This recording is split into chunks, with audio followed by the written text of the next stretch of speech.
Son dəqiqə Azər Bağırov komandayla yollarını ayırdı. İndi isə daha ətraflı. Aldığımız məlumata görə ki, Azər Bağırov rəsmi olaraq komandayla yollarını ayırıb, Kəpəz rəhbərliyi ona təşəkkür edib hər şeyə görə və gələcək baş məşqçi karyerasında da uğurlar arzulanıb. Azər Bağırov Kəpəz komandasında nə ilə yadda qaldı və Azər Bağırov Kəpəz komandasına gələndə Azər Bağırov Adil Şükurovu əvəz eləmişdi və Azər Bağırovla 2 illik müqavilə imzalamışdılar. Azər Bağırov 2023-cü ildən etibarən komandanın baş məşqçi postuna gətirilmişdi və Azər Bağırovun dönəmində komanda tarixində ilk dəfə 8-ci pilləni tutdu. Adil Şükurovun dövründə isə komanda 9-cu yeri tutmuşdu və Kəpəz komandası Premyer Liqada qalmağı bacarmışdı. Amma müəyyən qədər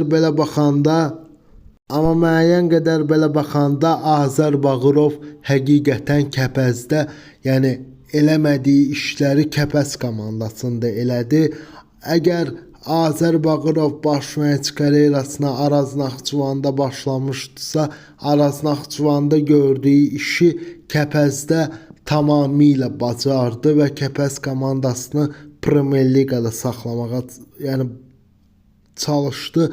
Müəyyən qədər belə baxanda Azər Bağırovun o istədiyi, futbol fəlsəfəsini Kəpəz komandasına yeridə bilmişdi.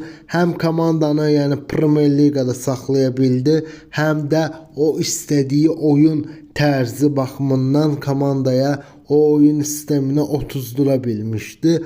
Azər Bağırovun dönəmində komandaya qış transfer pəncərəsində oyunçular gətirildi və bunun sayəsində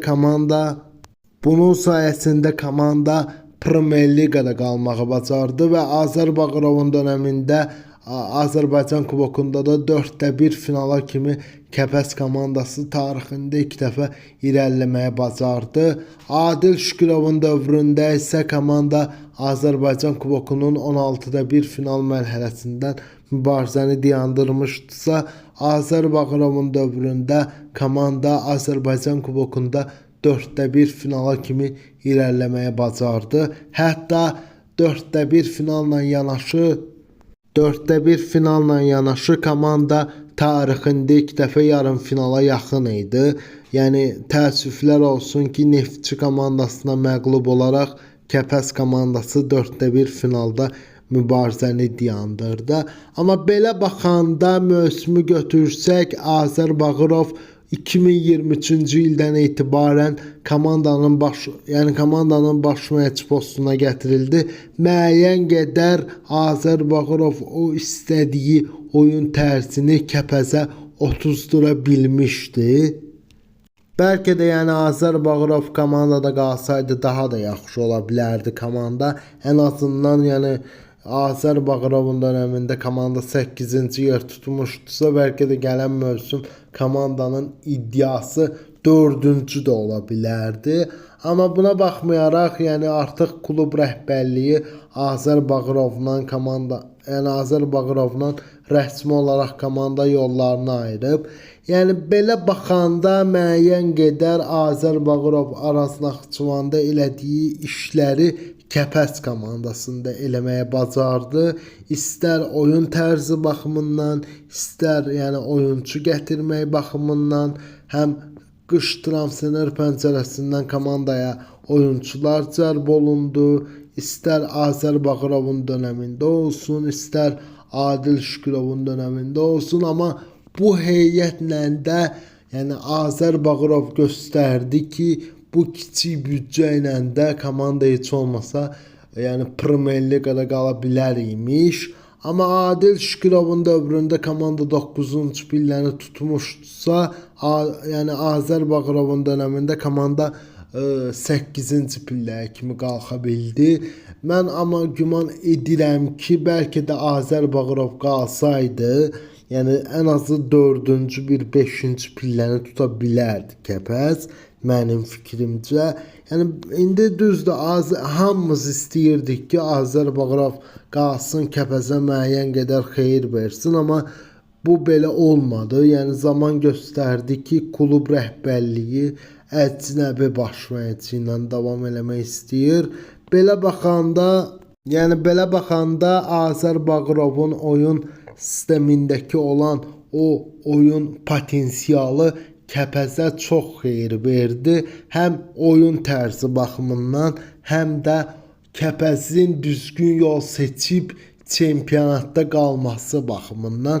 Çünki Azər Bağırov gələndən sonra komanda 0 xaldaydı, hətta 10-cu pillədəydi. Azər Bağırovun gəlişindən sonra komanda müəyyən qədər özünə gəlməyə çalışdı. Bunu bacardılar da. Amma müəyyən qədər komandaya oyunçular da gələndən sonra Azər Bağırovun o istədiyi komandanı nəticələri verməyə başladı. Müəyyən qədər Azər Bağırovda Araz Naxçıvanda gördüyü işi Kəpəz komandasında daha da görməyə başladı. İstər komandanın oyun tərzi baxımından, müdafiə xətti baxımından, düzdür, o uduzduğu oyunları da saysaq, bəlkə də o oyunlarda da qələbə qazansaydı Kəpəz komandası çox yaxşı olardı. O məğlub olduqları oyunları da saysaq müəyyən qədər, bəlkə də qələbə qazansaydılar, heçcə eləsəydilər, bəlkə də Kəpəz bu dəqiqə 7-ci pilləyə kimi qalxmışdı. Azər Bağırovun dönəmində. Amma bu da bir uğurdur ki, bəlkə də heç kimin güvənmədiyi, Azər Bağırova Kəpəz komandası güvəndi və müəyyən qədər Kəpəz komandası, keçən mövsüm əgər 9-cu yer tutmuşsa, bu mövsüm isə komanda Azər Bağırovun sayəsində 8-ci pilləyə kimi komanda qalxa bildi. Hətta 7-ci pilləyə qədər Azər Bağırovun dövründə qalxmışdı Kəpəz komandası. Artıq mart ayından etibarən, fevral ayından etibarən hətta 7-ci pilləyə kimi komanda iddiasını qoymuşdu. Hətta 7-ci pillədə möhkəmlənmişdi də. Amma buna baxmayaraq o uduzdu məğlub olan oyunları da olmasaydılar, bəlkə də komanda qələbə qazanıb heç olmasa 7-ci pillədə başa vura bilərdi. Belə baxanda Azər Bağırov nə ilə yadda qaldı? Müəyyən qədər belə baxanda həm oyun tərzi ilə yadda qaldı, həm futbolçuları oyunlara kökləyə bildi. Düzdür, heç bir baş məşqçi bu komandaya götürmədi, amma Azər Bağırov bu komandanı götürdü, komandaya güvəndi, komandanın potensialını açıb, heç olmasa komandanı Premyer Liqada saxlamağa bacardı. Müəyyən qədər Kəpəz komandasına alqışlar düşür ki, Azər Bağırova güvənib, heç olmasa komandanın potensialını açmağa icazə verdi. Müəyyən qədər həm Azər Bağırov Araz Naxçıvanda gördüyü işi burada da görməyə bacardı. İstər baş məşqçi potensialı olsun, balansı olsun, istər futbolçuların balansını, komandanın balansını, heç bir baş məşqçi bu klubu götürmək istəmirdi. Amma Azər Bağırov bu klubu 10-cu yerdən götürərək heç olmasa komandanı 10-cu yerdə götürüb, həm də 0 xalı var idi və komandanın heç olmasa 0 xaldan 32 xala kimi 8-ci pillədə başa vurmağına nail oldu. Müəyyən qədər belə baxanda Azər Bağırovun potensialı, müəyyən qədər baş məşqçi balansı daha da açıldı.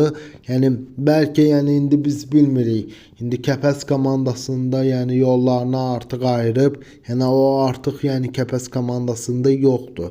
Bəlkə Sumqayıtda, digər klublarda daha da baş məşqçi balansını açıb ortaya qoyacaq ki, gələcəkdə baş məşqçi biliyini artırıb heç olmasa, yəni indi o Araz Naxçıvan komandasında müəyyən qədər işlədi, uğurlar qazandı. İstər region liqasının bürünc medalı olsun, birinci divizyon olsun, məsələn Premier Liqanın 8-ci pillədə, yəni başa vurdu Araz Naxçıvanla.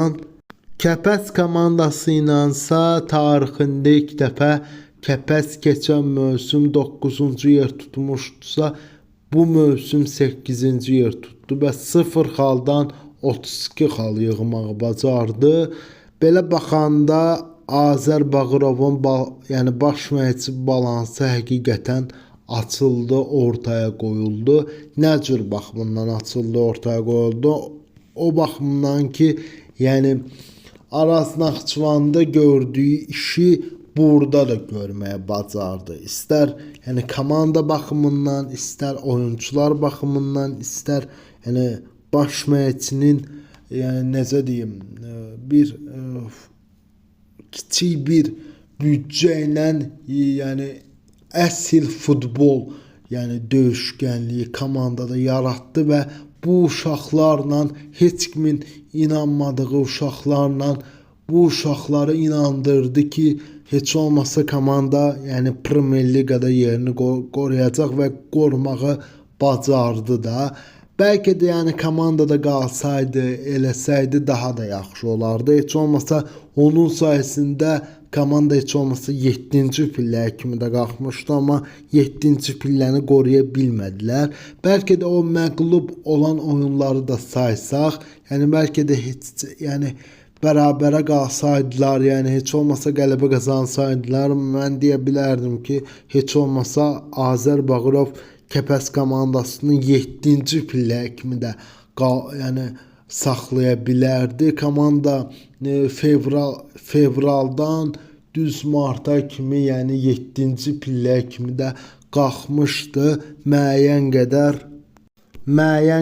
yəni belə baxanda Azər Bağırovun potensialının müəyyən qədər açılmasına nail oldu. Yəni Kəpəz komandası həm Azər Bağırovun baş məşqçi balansı yəni genişləndi. Nə cür baxımından genişləndi? Yəni Araz Naxçıvanda gördüyü işi Araz Naxçıvanla yəni region liqasının bürünc medalını qazanması, orada iş potensialının ortaya qoyulması, istər bürünc medal olsun, istər birinci divizyonun qalibi olsun, istər də Premier Liqanın 8-ci pillədə başa vurmağı olsun. Yəni bu artıq Azər Bağırovun yəni baş məşqçi balansını müəyyən qədər genişlənməsi deməkdir. Yəni bəlkə də Azər Bağırov Kəpəzdə işlədikdən sonra, Araz Naxçıvanda işlədikdən sonra digər yəni klublarda yəni daha da şans qazana bilər. Yəni baş məşqçi kimi, həmçinin də Azər Bağırov yəni baş məşqçi kurslarında da oxuyub və yəni pro kateqoriyası üzrə A məşqçisi yəni sertifikatına da layiq görülüb. İndi biz bilmirik yəni Azər Bağırov hansı klubda işləyəcək, işləməyəcək. Hələ ki bu bəlli deyil. Bunu bizə zaman göstərəcək. Yəni hətta Azər Bağırovun adı Sumqayıt komandası ilə hallanır bu dəqiqələrdə. İndi onu bizə zaman göstərəcək. Yəni çempionat başladığı dövrdə Sumqayıta mı gələcək? Məsələn, digər komandalar mı gələcək? Hələ bəlli deyil.